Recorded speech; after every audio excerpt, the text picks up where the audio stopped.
जय जिनेन्द्र। सभी को इष्टोपदेश ग्रंथ की कक्षा प्रारंभ कर रहे हैं। सबसे पहले चरण सभी हाथ जोड़ ले।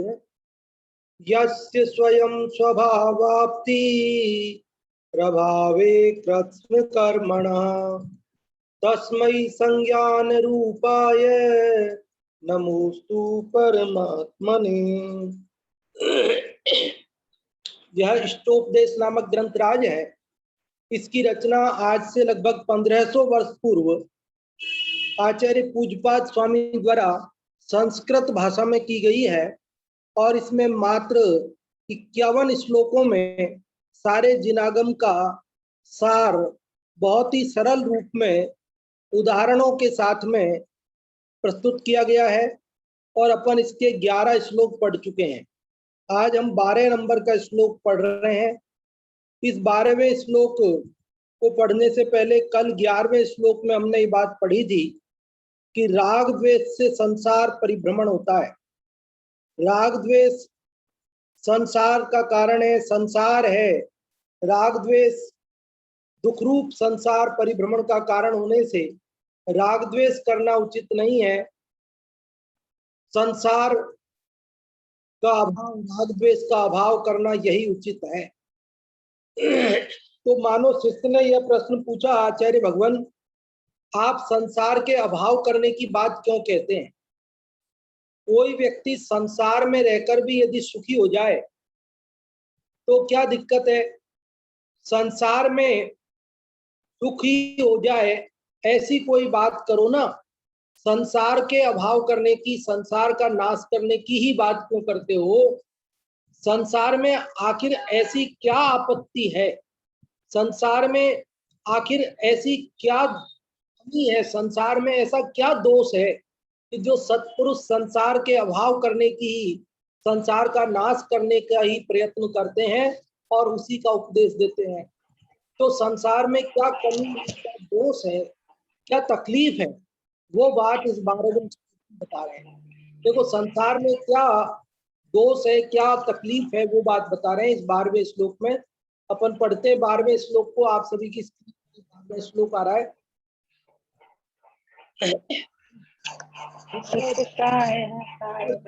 पदावर्ते पदिके वाति वायते यावत् तावत् भवन्त्यन्यः प्रचुरा विपदः पुरः विपदा एक टले नहीं बाट बहुत सी जोय रहट बंधा घट कूप में कभी न खाली हो। क्या कह रहे हैं आचार्य पूज्यपाद स्वामी इसके अंदर? विपद भव पदावर्ते इसके पहले टुकड़े देख लीजिए। विपत भव पदावर्ते पदिका इव अतिवाह्यते पदिका इव अतिवाह्यते यावत् तावत् भवन्ति यावत् तावत् भवन्ति अन्यः प्रचुरा विपदः पुरः। तो इसमें क्या कह रहे हैं कि यावत, यावत मतलब जब तक, भव पदावर्ते, भव पदावर्ते अर्थात संसार रूपी रहट में, भव, भव मतलब संसार, पदावर्त, पदावर्त मतलब पैरों से चलने वाला एक गोलाकार यंत्र, घटी यंत्र, रहट। तो भव पदावर्ते अर्थात संसार रूपी रहट में पदिका इव, पदिका इव अर्थात डंडे के, रहट के डंडे के समान, विपत, विपत अर्थात विपत्ति, अतिवाह्यते, अतिवाह्यते अर्थात पार होती है, दूर होती है, तावत तब तक, अन्यः प्रचुरा विपदः, अन्यः मतलब दूसरी, प्रचुरा मतलब बहुत सारी, विपदः अर्थात विपत्तियां, पुरः, पुरः मतलब आगे, सामने, भवंती होती हैं। क्या समझ में आया? फिर से देखिए, एक आध शब्द ऊपर नीचे करके मैं बोल रहा हूं, आप देखिए। यावत, यावत मिल गया, कहाँ लिख रहा है? दूसरी लाइन में पहला शब्द है यावत। यावत मतलब जब तक। भव पदावर्ते, संसार रूपी रहट में। अब ये पदावर्त का अर्थ सीधा हमने रहट कर दिया है, क्योंकि पैरों से चलने वाला रहट। ऐसा अब पिछले जमाने में ऐसा कुछ रहा होगा रहट, जो पैरों से चलाते होंगे। तो भव पदावर्ते, संसार रूपी रहट में, पदिका इव, उस रहट में क्या बीच बीच में हत्ते आते होंगे, जिनको पैरों से दबाकर चलाना पड़ता होगा। तो पदिका इव, जो रहट के पदिक मतलब रहट के जो डंडे हैं, जिनको पैर से दबा करके चलाना पड़ता होगा, उनके लिए कहा पदिका इव, रहट के डंडे की तरह। विपत, विपत मतलब विपत्ति, ये एक वचन है, एक विपत्ति। अतिवाह्यते, अतिवाह्यते अर्थात पार होती है। तावत, तब तक। अन्यः प्रचुरः विपदः, अन्य दूसरी बहुत सारी विपत्तियां पुरः भवंती, सामने आ जाती हैं। बात समझ में आई? यहाँ ये कह रहे हैं कि संसार में ये आपत्ति है कि इस संसार में जब तक एक विपत्ति दूर नहीं होती, तब तक और दूसरी बहुत सारी विपत्तियां सामने आ जाती है। और हम जब तक उनको पार करने की कोशिश करते हैं, तब तक और नई विपत्तियां आ जाती है। इस संसार में विपत्तियों का अंत नहीं आता। इस संसार में संकटों का, दुखों का अंत नहीं आता, समस्याओं का अंत नहीं आता, संसार में दुखों का अंत नहीं आता। इसलिए संसार का अभाव करने की बात करते हैं, राग द्वेष के अभाव करने की बात करते हैं। क्योंकि शिष्य ने प्रश्न किया था कि संसार का अभाव करने की बात क्यों करते हो, संसार में ही कोई जीव सुखी हो जाए ऐसी बात करो ना। तो उन्होंने कहा देखो, संसार में ये आपत्ति है कि यहाँ एक आपत्ति दूर नहीं होती जब तक दूसरी बहुत सारी आपत्तियां आ जाती है। और उसके लिए उदाहरण दिया उन्होंने रहट का। रहट में जैसे घटी, वो तो गोल घूमता जाता है, घूमता जाता है। तो उसके, उसमें जो घड़े होते हैं पानी भर भर के आते हैं, तो कभी खाली थोड़ी होता है। एक रहट, एक खाली होता है, जब तक दूसरा भरा हुआ आता है, दूसरा खाली होता है, तीसरा भरा हुआ आता है। उसमें बीच में डंडे होते हैं, जिनको उसको पैर से चलाना पड़ता होगा। पहले पैर से चलने वाले आते होंगे, तो उसको पैर से चलाने के लिए आगे आगे डंडों को दबाना पड़ता होगा। और अन्य उदाहरणों से भी अपन इस बात को समझ लेंगे, और इस उदाहरण को भी और थोड़ा खुलासा कर लेंगे। एक बार सामान्य अर्थ आपको समझ में आ गया हो, तो आप लोगों को बताने के लिए अवसर देने से पहले एक बार और सामान्य अर्थ बोलता हूं।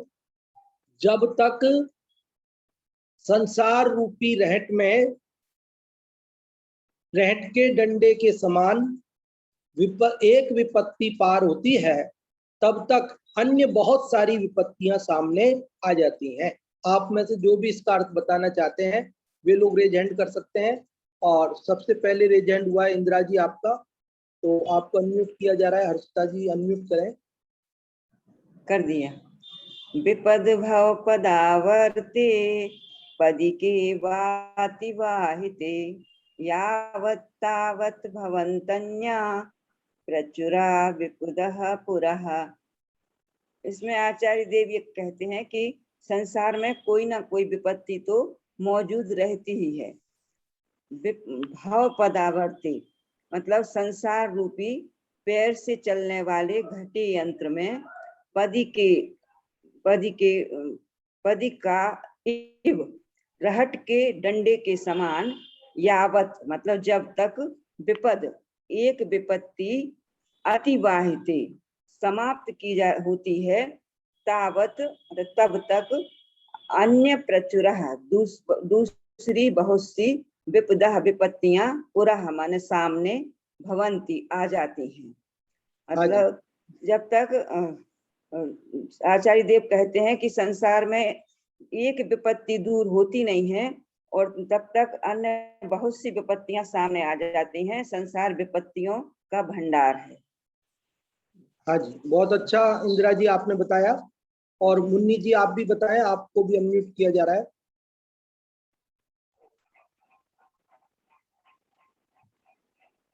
विपदा एक अटल है नहीं, बाट बहुत सी जोर, रहट बांधा कोप में, खाली कभी न खाली होए। आचार्य देव कहते हैं कि जिससे रहट होता है वो घट मतलब कुएं में डालते रहट को, तो रहट को पैर से चलाते हैं तो एक के बाद एक घट बढ़ता जाता है कुएं में से, वो कभी खाली नहीं होता। वैसे ही संसार में संसार व्यक्ताओं से भरा है। एक व्यक्ता टलती नहीं है कि दूसरी व्यक्ता अन्य व्यक्ताएं सामने आती हैं। अपन सोचते हैं कि एक व्यक्ता टल जाएगा दूसरे नहीं, एक व्यक्ता टले तो और बाट बहुत सी जो है पीछे बहुत सी व्यक्ताएं बाट मतलब आते आते जाती हैं, जिसे रहट का उदाहरण दिया है। हाँ जी, बहुत अच्छा आपने बताया मुन्नी जी। अभी देखिए इस श्लोक में क्या बात बताई गई है। ऋतु जी आपने भी रेज हैंड किया है, आप भी बताना चाहते हैं, बता दीजिए। हर्षिता ऋतु जी को अनम्यूट कर दें। जय जिनेन्द्र। इस विपदा एक टले नहीं बाट बहुत सी जोय, रहट बंधा घटकूप में कभी न खाल। इसमें रेट का उदाहरण दिया, जैसे रेट गोल गोल घूमता है और वो पानी खाली नहीं होता है। एक मटका जैसे वो बांधा हो रहता है तो घट में हमेशा दूसरे से पानी भर के आता ही रहता है। उसका उदाहरण देके जैसे संसार में अनेक विपत्ति है, एक टेंशन होती नहीं, एक दूसरे आगे से आगे संसार में चलती रहती है। ये उदाहरण देके संसार के दुख का वर्णन बताया हुआ है विपत्ति का। आपने बताया ऋतु जी, धन्यवाद आपके लिए। देखिए इस श्लोक में क्या बात कही जा रही है कि इस श्लोक में ये बात कही जा रही है कि संसार आपत्तियों का घर है। कोई व्यक्ति ये सोचे कि मैं संसार में भी रहूं और मैं सुखी भी हो जाऊं, मैं संसार का अभाव नहीं करूं और मैं सुखी हो जाऊं, तो वो कह रहे ये बात संभव ही नहीं है। क्योंकि संसार और दुख, संसार और आपत्तियां ये तो पर्यायवाची है। संसार में रहोगे तो सुखी हो जाओगे, ये संभव नहीं है। संसार में यदि सुख होता तो तीर्थंकर इस संसार का त्याग करके मुक्ति का साधन क्यों करते। जो संसार विषय सुख हो तो तीर्थंकर क्यों त्यागे, काहे को शिव साधन करते संयम सो अनुरागे। कि तीर्थंकर इस संसार का अभाव करके मुक्ति का पुरुषार्थ क्यों करते यदि संसार में सुख होता। इसलिए संसार में और सुखी होना ये तो कल्पना मात्र है। वास्तव में तो संसार का अभाव करने पर ही सुखी हुआ जा सकता है। कई लोग ये सोचते हैं कि थोड़ी सी आपत्ति है वो दूर हो जाए फिर मैं सुखी हो जाऊं। जैसे कई बार हम किसी को कहते हैं कि भाई मंदिर आया करो, स्वाध्याय किया करो, तो वे कहते हैं कि पंडित जी बस ये अब जरा सा काम और है, ये काम हो जाए फिर उसके बाद मैं रेगुलर डेली आया करूंगा। फिर जब बाद में मिलान होता है हम कहते हैं आपका वो काम हो गया। हाँ हाँ वो तो हो गया, लेकिन ये दूसरी एक समस्या आ गई है। अब थोड़े से दिन की बात है, इस समस्या से फ्री हो जाऊं फिर मैं आऊंगा। और आखिरकार वर्षों बीत जाते हैं, वे समस्याएं खत्म नहीं होती। एक समस्या खत्म नहीं होती तब तक नई 4 समस्याएं खड़ी हो जाती है। इसलिए आचार्य पूज्यपाद स्वामी कह रहे कि यदि तुम्हें सुखी होना है तो तुम्हें संसार का ही नाश करना पड़ेगा, संसार का ही अभाव करना पड़ेगा, मुक्ति का पुरुषार्थ करना पड़ेगा। बाकी संसार में रह करके सुखी हो जाओ ये बात संभव नहीं है। गोस्वामी तुलसीदास जी ने रामचरितमानस में एक ऐसी पंक्ति लिखी है, हसब ठठाई फुलाइब गालू, कोई संग नहीं होई भुवालू। वो क्या कह रहे हैं, हसई ठठाई फुलाइब गालू, कि हम अट्टहास करके जोर से हंस भी लें और हमारे गाल फूले रहें, उनमें गड्ढा न पड़े, कह रहे ये दोनों काम संभव नहीं है। या तो आप मुंह फुला के बैठे रहो, गाल फूले रखने हैं तो आपको, गड्ढा नहीं पड़ना चाहिए तो, और यदि आप हंसना चाहते हो तो कोई भी दुनिया का व्यक्ति हो, जब वो हंसेगा तो उसके गालों में गड्ढा पड़े बिना नहीं रहेगा। तो आप चाहते हो कि हंस लें और गड्ढा भी ना पड़े, ये संभव नहीं है। ऐसे ही यदि हम सोचते हैं कि संसार में भी रह लें और सुखी भी हो जाए, तो पूज्यपाद स्वामी कह रहे हैं कि ये दो बातें एक साथ संभव नहीं है। कि इस संसार में भी रह लो और सुखी भी हो जाओ, ये दोनों बातें एक साथ संभव नहीं है। इसलिए यदि आपको सुखी होना है तो संसार का ही नाश करना होगा, और यदि संसार में रहना चाहते हो तो सुखी नहीं हो सकते हो। ये बात अच्छे से समझ लो। यहाँ पर संसार का नाश करने की बात चलती है तो आप ये मत समझ लेना कि सब तोड़ फोड़ करनी है, सब नष्ट भ्रष्ट करना है। देखो संसार क्या है, कई लोग संसार मतलब लोक समझ लेते, लोक अलग है, संसार अलग है। 12 भावनाओं के अंदर दो अलग अलग भावना है। एक संसार भावना है जो तीसरे नंबर पे आती है, और एक लोक भावना है जो 10वें नंबर पे आती है।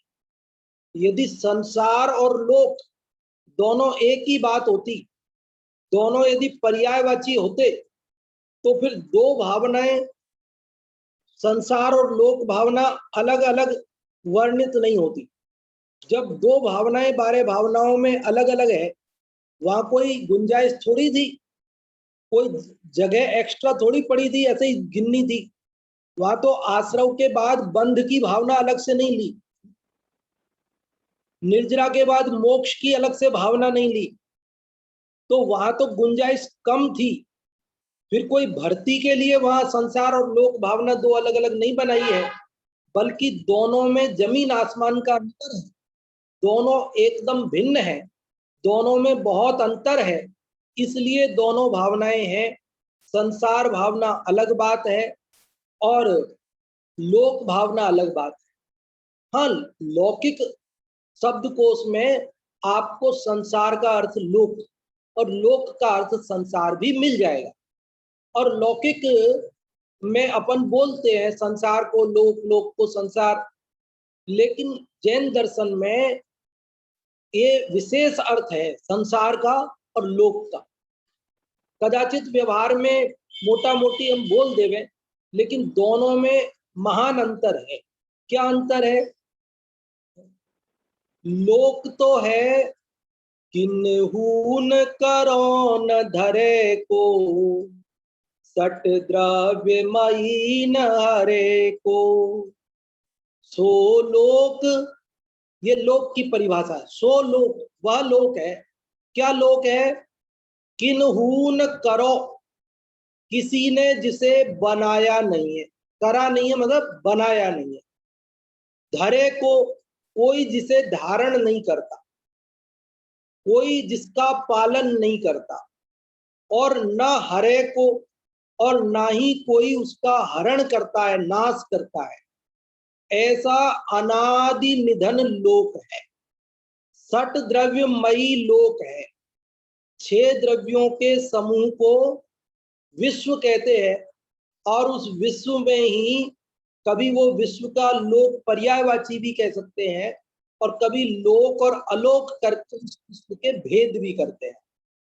जहां 6 द्रव्य मिलते हैं वो लोक कहलाता है, और जहां अन्य 5 द्रव्य नहीं है, केवल आकाश द्रव्य है, वो लोक के बाहर का अनंत आकाश, वो अलोक आकाश कहलाता है, अलोक कहलाता है। तो लोक तो क्या है? अनादि निधन है, किसी का बनाया हुआ नहीं है, जिसकी नाप के बारे में भी बात करते हैं। 14 राजू उतंग नभ, लोक पुरुष संठान, ये लोक है। कैसा है लोक? 14 राजू उतंग नभ, 14 राजू ऊंचा है और पुरुष के आकार का है। यदि कोई व्यक्ति अपने पैरों को फैलाकर जमीन पर खड़ा हो जाए और अपने हाथों को कमर पे रख ले। क्या करे? विश्राम मुद्रा में जैसे पैरों को दूर दूर करके फैला करके खड़े होते हैं ना, उस प्रकार खड़ा हो जाए और अपने हाथों को कमर पे रख ले, तो जो उसकी आकृति बनती है वैसी आकृति वाला यह लोक है। 14 राजू उतंग नभ लोक पुरुष संठान, पुरुष के आकार का है, कमर पे हाथ रखे हुए पैर फैलाए हुए पुरुष के समान यह लोक की रचना है, इसे किसी ने बनाया नहीं, ये तो है लोक। फिर संसार क्या चीज है? तो संसार के लिए उन्होंने कहा चहुं गति दुख जीव भरे है, परिवर्तन पंच करे है, सब विधि संसार असारा, या में सुख नाही लग। संसार क्या चीज है? तो कह रहे कि ये संसार संसरण का नाम है। संसार चतुर्गतियों में परिभ्रमण का नाम है। संसरणम संसारः, संसार परिभ्रमण, और परिभ्रमण जिन मोहराग द्वेषादि विकारी भावों के निमित्त से होता है, वे मोहराग द्वेषादि विकारी भाव भी संसार है। और जिन मोहराग द्वेषादि विकारों के निमित्त से द्रव्य कर्म बंधते हैं,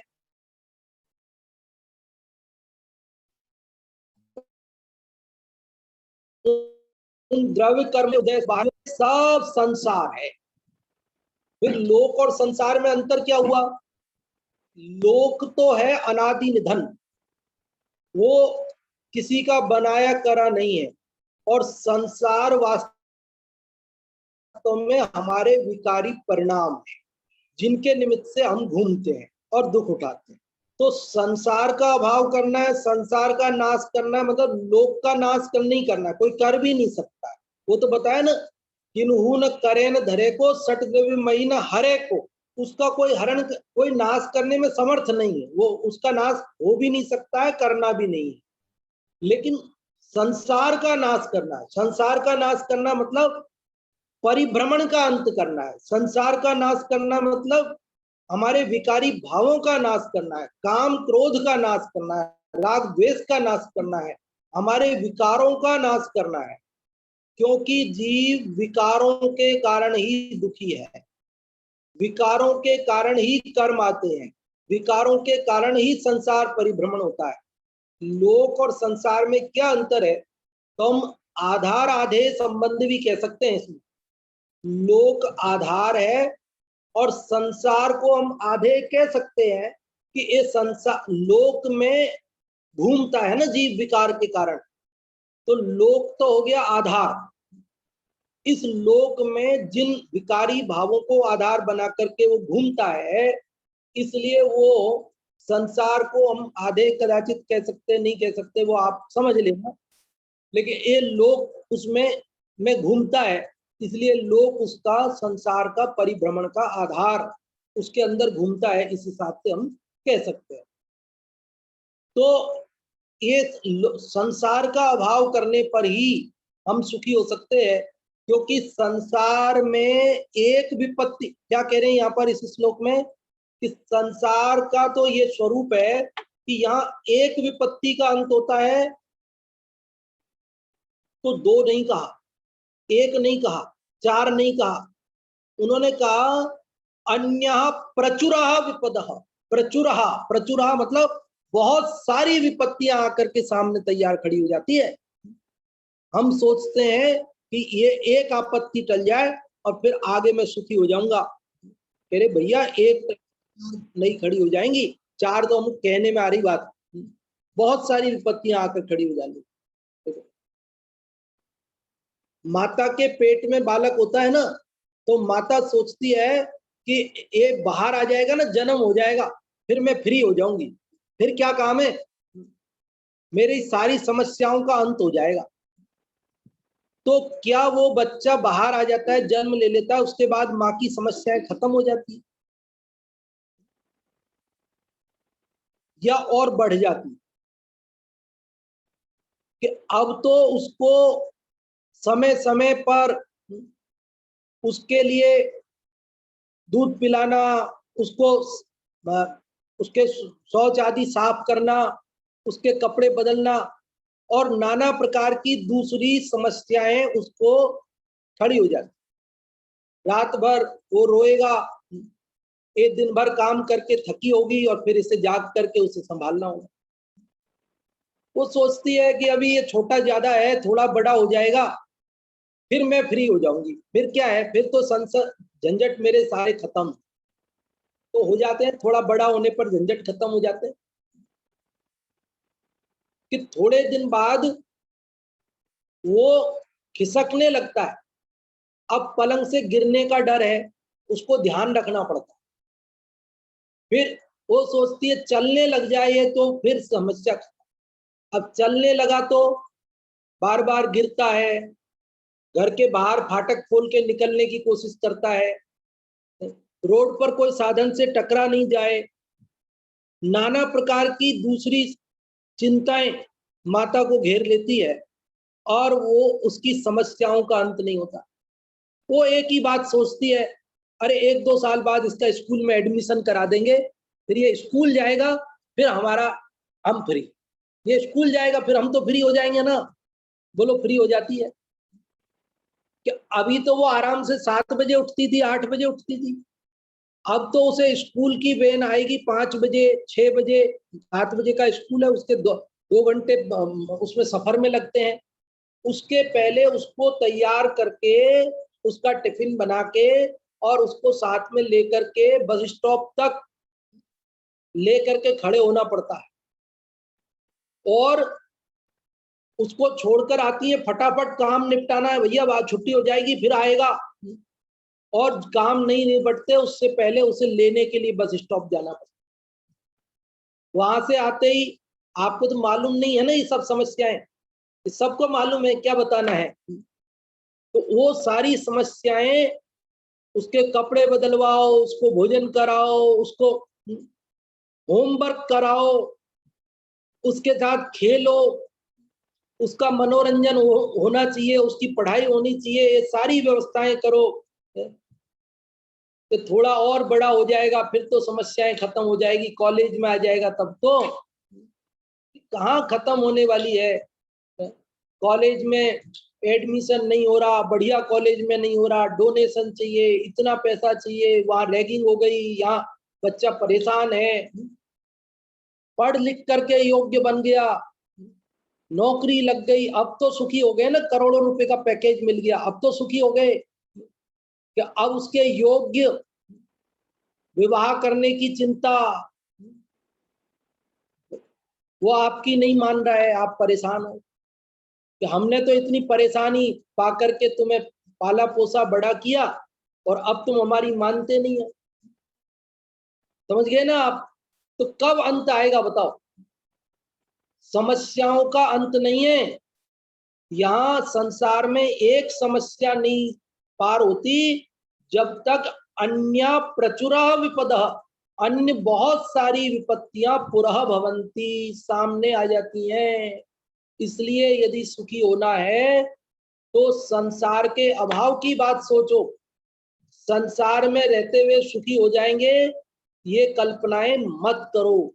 ये बात पूज्यपाद स्वामी स्पष्ट रूप से इसमें कह रहे हैं और उदाहरण दिया है रहट का। और रहट में पहले समय में पैर से चलने वाला कोई रहट होता होगा जिसमें बार बार डंडे आते होंगे, जिनको पैर से दबाकर आगे बढ़ाना पड़ता होगा। आजकल साइकिल वगैरह तो है ही जो अपन पैडल मारते हैं, चलाते हैं, तो एक पैडल जब तक हम ऊपर आया दबाते तब तक दूसरा नीचे वाला ऊपर आ जाता है, उसको दबाते जब तक वापस वो पहला वाला आ जाता है। लेकिन साइकिल चलाते हुए पैडलों का अंत होता नहीं है। हम सोचते एक पैडल दबाया तो हम फ्री हो गए, तब तक दूसरा खड़ा है तैयार। तो ये है संसार की दशा। कभी शारीरिक विपत्तियां आती है तो कभी मानसिक विपत्तियां आ जाती है। कभी शरीर मन हमारा प्रसन्न हो लेकिन कोई ना कोई नया संकट खड़ा हो जाता है। कभी रोजगार मंदा हो गया, कभी परिवार में सुख शांति नहीं है, कभी कोई पड़ोसी परेशान कर रहा है, कोई रिश्तेदार से परेशानी हो रही है, कभी परिवारीजन से परेशान। दैहिक दैविक भौतिक ताप, शारीरिक कोई भूत व्यंतर आदि की बाधाओं से परेशान है, दैविक, और कई भौतिक समस्याओं से परेशान है। पैसा नहीं है, मकान नहीं है, किराए के मकान में रहते हैं साहब, हमारी जिंदगी तो इसी में ही बीत जाएगी। किसी के पास अच्छे कपड़े नहीं है, गाड़ी नहीं है, नाना प्रकार की भौतिक समस्याओं से जूझ रहा है व्यक्ति। तो ये दैहिक दैविक भौतिक 3 प्रकार के तापों से, कष्टों से इस संसार में सभी दुखी है। अपन भजनों में पंक्तियां बोलते हैं ना, इस संसार में जी काहू सर्वथा कोई सुखी नहीं है, है ना। कोई काहू के दुख बाहर दिखे, काहू उर दुचिताई, किसी के दुख तो बाहर से दिखाई दे जाते हैं। अभी यहाँ मान लो चोट लगी है, पट्टी बंधी है, तो हाथ पे पैर पे, तो आपको तुरंत पता पड़ जाएगा पंडित जी के तकलीफ है, पंडित जी की तकलीफ है। लेकिन अभी यहाँ कोई पट्टी बंधी हुई नहीं दिख रही है, तो आप सोच रहे हो पंडित जी को तो कोई तकलीफ नहीं। लेकिन पंडित जी को यहाँ दिमाग में क्या तकलीफ चल रही है वो आपको पता नहीं। कोई शारीरिक रूप से दुखी है, कोई मानसिक रूप से दुखी है, लेकिन दुखी सब है, सुखी कोई नहीं है।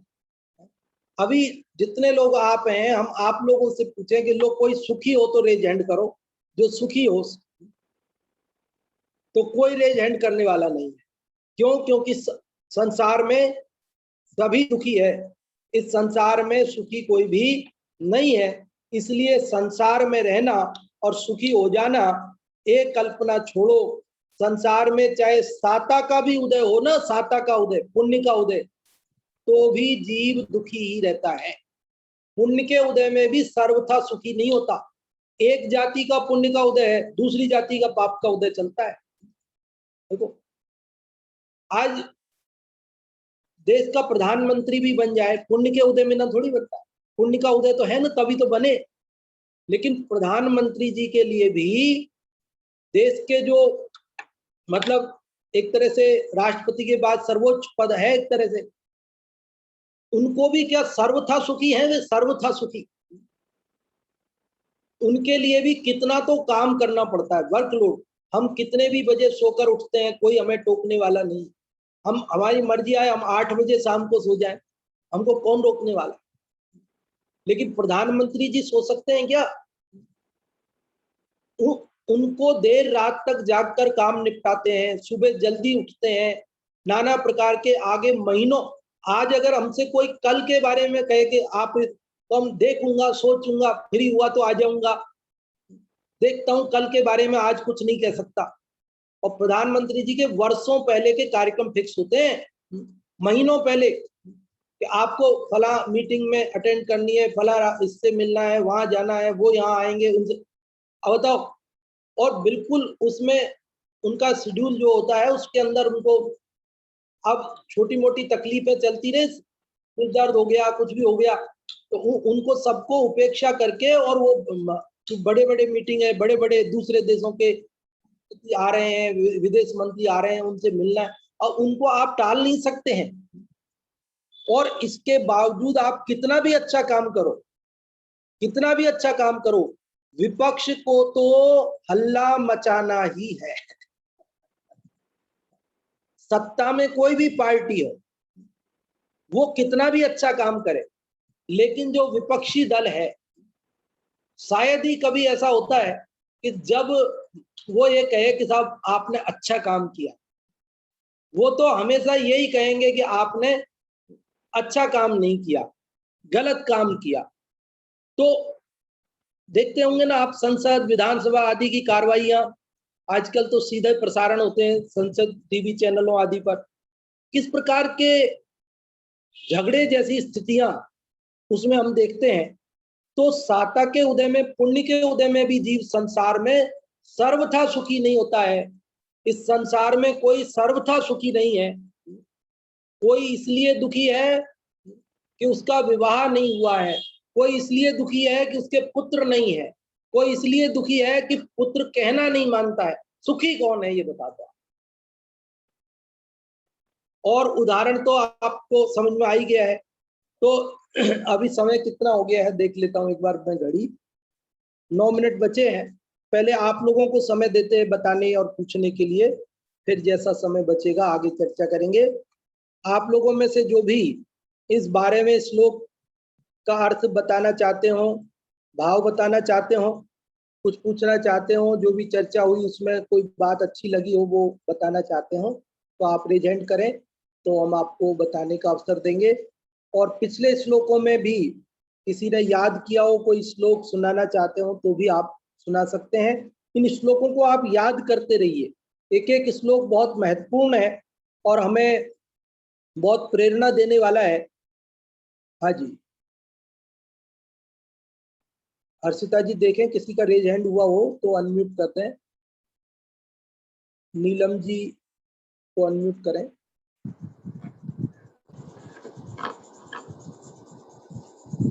इस श्लोक का भावार्थ यह है कि जैसे जो साइकिल का पेडल होता है तो एक के बाद दूसरा पेडल तुरंत आ जाता है, फिर दूसरे के बाद वापस पहला आ जाता है, फिर ऐसे पेडल का क्रम चलता रहता है, वह खत्म नहीं होता। उसी प्रकार इस संसार में विपत्तियां खत्म नहीं होती। एक विपत्ति आती है तो हम सोचते हैं चलो इससे निपट जाएं, फिर हम सुखी हो जाएंगे, लेकिन तुरंत ही उसके बाद दूसरी विपत्ति आ जाती है। मतलब यहाँ तक कि आचार्य देव ने कहा कि प्रचुर मात्रा में विपत्तियां तुरंत सामने उपस्थित हो जाती हैं। तो इसमें यह भाव निकलता है कि इस संसार में सुख कहीं नहीं है, इसलिए हमें इस संसार के दुखों से छुटकारा पाने के लिए अपनी आत्मा में लीन होना चाहिए ताकि हम मोक्ष पद को प्राप्त कर सकें। इससे हमें यह शिक्षा लेनी चाहिए।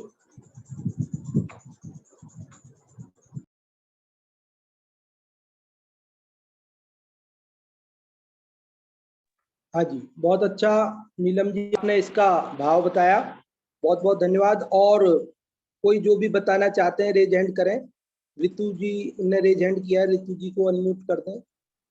हाँ, इस श्लोक में ऐसा आया है कि संसार में कुछ भी कभी भी सुखी नहीं है, आगे से आगे दुख बढ़ता ही रहता है। इसमें आपने उदाहरण सहित बहुत समझाया था कि जैसे रेट चलता है क्रम से दुख चालू रहता है। पहले ऐसे समझाया कि किसी की शादी नहीं हुई है इसलिए दुखी है, किसी की शादी हो गई है तो पुत्र नहीं हुआ है इसलिए दुखी है, पुत्र हो गया है तो तीसरा क्रम चालू हुआ वो कहना नहीं मानता है, इसलिए आगे से आगे क्रम से वो दुखी ही रहता है। इससे मुझे एक समय सार का नाटक का एक श्लोक वापस रेट के नाम से याद आ गया कि जब रेट की आवाज होती है तो घोड़ा पानी नहीं पीता है, और जब पानी पीता है तो उसके अंदर पानी रेट बंद होता है नहीं पीता है। इसलिए संसार में बहुत दुख आते हैं। अगर चलते रेट में तुम पानी पी सको तो पी लो, नहीं तो नहीं पाओगे। संसार में दुख तो क्रम से चलता ही रहेगा। इसलिए अपने को अपने आत्मा का कल्याण रेट चालू हो उसी में कैसे प्यास बुझानी, ये अपने को शिक्षा लेनी चाहिए। बहुत अच्छा आपने बताया कि संसार में तो दुख रहने ही वाले हैं, समस्याएं रहने ही वाली है। यदि हमें सुखी होना है तो समस्याओं के बीच में ही सुखी होने का पुरुषार्थ, संसार के अभाव का पुरुषार्थ करना चाहिए। हम चाहें कि ये समस्याएं खत्म हो जाएं और फिर मैं संसार के अभाव करने का, सुखी होने का पुरुषार्थ प्रारंभ करूं, तो ये तो कभी संभव नहीं है। हाँ जी, और भी कोई कुछ पूछना चाहते हो या बताना चाहते हो? इंदिरा जी का रेज हैंड है, अर्चिता जी। जी, इसमें आचार्य देव यही बताना चाहते हैं कि संसार में विपत्तियां तो सदैव रहेंगी, और यदि संसार में सुख होता तो इसमें बताया जो संसार विषय सुख होता, तीर्थंकर क्यों त्यागे, काहे को शिव साधन करते संयम सो अनुरागे। जब तीर्थंकर जैसे बाहर से हमें देखने में लगता है शांतिनाथ, कुंठनाथ, अरनाथ ये चक्रवर्ती भी थे, कामदेव भी थे, फिर भी उन्होंने राजभोग छोड़ के और दीक्षा ली, क्योंकि क्योंकि वो समझते थे कि संसार में सुख नहीं है। इसलिए मुक्ति इसी में, मतलब कीचड़ में रहते हुए भी हमें संसार की विपत्तियों के बीच ही अपने मुक्ति मार्ग को प्रशस्त करना चाहिए, अन्यथा इससे अच्छी परिस्थितियां तो कभी आने वाली है नहीं। वैसे भी अभी दुखमा काल चल रहा है और आगे दुखमा ही आने वाला है। तो मतलब कहने का तात्पर्य यही है कि हमें अभी वर्तमान में ही अपने पुरुषार्थ करके अपना मोक्ष मार्ग प्रशस्त करना चाहिए। हाँ जी, बहुत अच्छा आपने बताया। इंदिरा जी, और भी कोई कुछ बताना चाहते हैं या पूछना चाहते हैं? हाँ, मुन्नी जी का रेज हैंड है। हाँ जी, बताएं। वैसे तो सबने बता ही दिया है, मगर एक बात मुझे कहना है कि संसार में आकुलता के बिना तो, और आकुलता निराकुलता सुख का कारण है, और आकुलता ही आकुलता है। एक आकुलता छुट्टी नहीं है कि दूसरी आपको पीछे लग रही है। एक 10 लोग खड़े हो जाओ, और बढ़ाने तो और भी मुश्किल है। इसलिए ढेर है। यदि अपने आप सुख चाहने, जैसे अविंद्र भाभी ने बताया पंचम का हाँ जी, कर्म से छूटना है तो अपने स्वभाव को ही देखना पड़ेगा। अपने स्वभाव को ही देखना पड़ेगा तो ही सुखी हो सकता है जीव। नहीं तो अपने जिसने अपने स्वभाव को नहीं देखा, और संसार में भटकना ही भटकना है। यदि विपदाओं को टालना है तो अपने ज्ञान को ही देखना पड़ेगा, तो ही विपदाओं से बच सकते हैं, तो आकुलता से बच सकते हैं। बाकी निराकुलता तो मोक्ष के अलावा है ही नहीं। हाँ जी, छेड़ाला में भी कहा है, आत्म को हित है सुख, आकुलता नहीं, आकुलता शिव माहीना ताते शिव मग लागे चाहिए। क्योंकि संसार में तो आकुलता है, निराकुलता तो मोक्ष में ही है, इसलिए हमें मोक्ष मार्ग में ही लगना चाहिए। और अभी सुंदरलाल जी जैन साहब की आईडी को अनम्यूट करें। हर्षिता,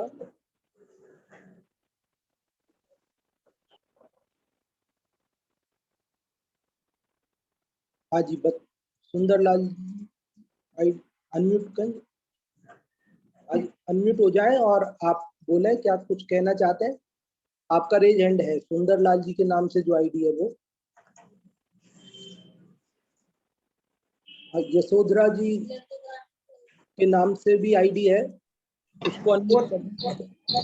वो गलती से हुआ है इनका हैंड रेस तो। हाँ जी, कोई बात नहीं, कोई बात नहीं। मैं बताती हूँ, हाँ जी, ये संसार में कहीं भी सुख नहीं है। यहाँ बता रहे इस श्लोक में कि संसार में अगर अपन सुखी होना चाहें और उस कोई दुख है उसको दूर करना चाहते, तो बोले एक दुख को दूर करते हैं तो अनेक दुख वापस, अनेक विपत्तियां आकर के खड़ी हो जाती हैं। तो संसार में तो कहीं सुख है ही नहीं। संसार का स्वरूप ही ऐसा है कि सर्वथा पुण्य का उदय हो तो भी यहाँ कोई सुखी देखने में नहीं आता है। तो इस संसार में सुख मानना तो मूर्खता है, और संसार से हमें मुक्त होने का ही उपाय करना चाहिए, इस श्लोक में बताया है। बहुत अच्छा आपने बताया। देखिए, संसार का अभाव कैसे हो, ये संसार अर्थात ये राग द्वेष, ये विकार क्यों होते हैं, तो उसके लिए पिछले श्लोक में शब्द आया था अज्ञानात्। अपने स्वरूप को जाने बिना ही ये राग द्वेष रूप संसार, विकार, परिभ्रमण, दुख, ये सब है। हम अपने स्वरूप को जाने, इन राग द्वेषों का अभाव करने का यही एकमात्र उपाय है। और ये सब चर्चाएं आगे आएंगी। आगे शिष्य ये प्रश्न कर रहा है कि महाराज आप कह रहे हो संसार में कोई सुखी नहीं है, हमें तो कई लोग संसार में सुखी नजर आते हैं। सभी के थोड़ी विपत्तियां होती है, कई लोग धन संपदा संपत्ति वाले होते हैं। इसलिए उत्तर अगले श्लोक में आएगा, वो अपन कल पढ़ेंगे। अभी समय अपना पूर्ण हो गया और अपन आमंत्रित करते हैं कोटा से पंडित जी साहब को, जय कुमार जी साहब को। उनकी सुंदर कक्षा नाटक समय सार जी की चलती है, उसके लिए पंडित जी साहब पधारे। अभी बहुत ही सुंदर कक्षा हमने पंडित खेमचंद जी शास्त्री की उदयपुर से इष्टोपदेश पर